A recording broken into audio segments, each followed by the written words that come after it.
Question be now put. Call Kelvin Davis. Mr Chair, I'd like to make a couple of points. First of all, it's great to see that our colleague over in the ACT Party, David Garrett, is in touch with the Socialist side. It's wonderful to hear you supporting Clayton Cosgrove, David. Mr Chair, it was interesting to hear Mr Garrett saying that the ACT Party will be looking at this bill and seeing if it works. And a question I have there is, what is the measure of this bill working? Is it that we're going to see reduced crime? Is it that we're going to see empty prisons? I wonder what the measure of success is going to be for this bill. That's just the question that I have there, and perhaps Mr Garrett would like to speak to that later. But in terms of the title of this bill, and we've heard some great titles for this bill from Leanne Dalziel just before me.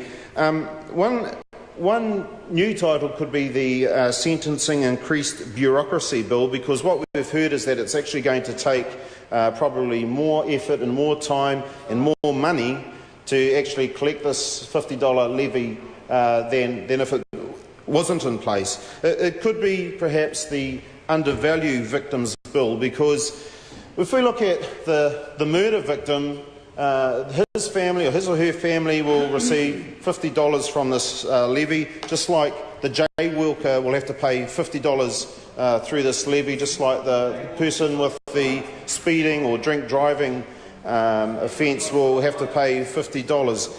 And to me, that really undervalues the lives of those people who have had really serious crime committed against them. Now, don't get me wrong, I agree that offenders need to pay.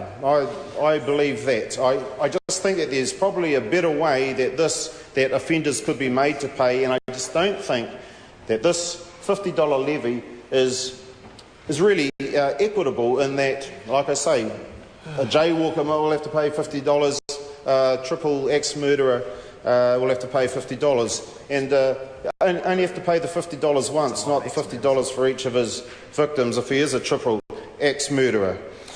This could also be called the Sentencing Missed Opportunity for Victim Support Bill, and it's quite ironic that the organisation Victim Support has been mentioned a number of times in the House, because my father and 11 others from the Mid-North Victim Support have spent 6 or 7 hours on the road yesterday coming down from the north, another 6 or 7 hours on the road today, so that they can attend the Victim Support Conference tomorrow at the Brentwood Hotel. And unfortunately for them, they have to, I believe, pay the cost of the van, the cost of the gas, the cost of their accommodation, the cost of their meals, except for one, and that was the meal that my father made me buy for them tonight at Bellamy's. Half of them come up here and sat in the gallery to have a look at proceedings, and the other half stayed back at the buffet and finished off the seafood. However, those dozen people that have come down in the van, yeah, I'm the victim there, thanks Ted, the dozen people who have come down in the van from the far north, not one of them is under 65 years of age. They're all retired. They're living on superannuation, and this levy, if it had been gathered up, and it could be used to bolster victim support, so that people like my father aren't dipping into their superannuation, into my inheritance, to come down to the Victim Support Conference here in Wellington tomorrow. So I really believe that an opportunity has been missed. It is the missed opportunity for victim support. It's a fantastic organisation, Victim Support. I know the people up there in the north, there's another victim support organisations around the country, woken up in the middle of the night. They have to go out to counsel people.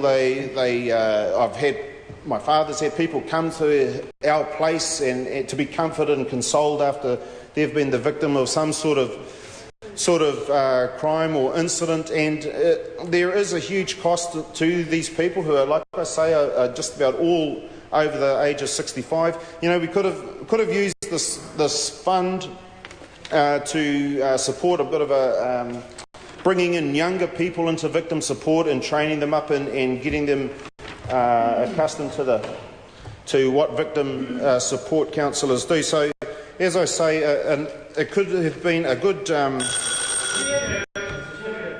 I call Kevin Haig.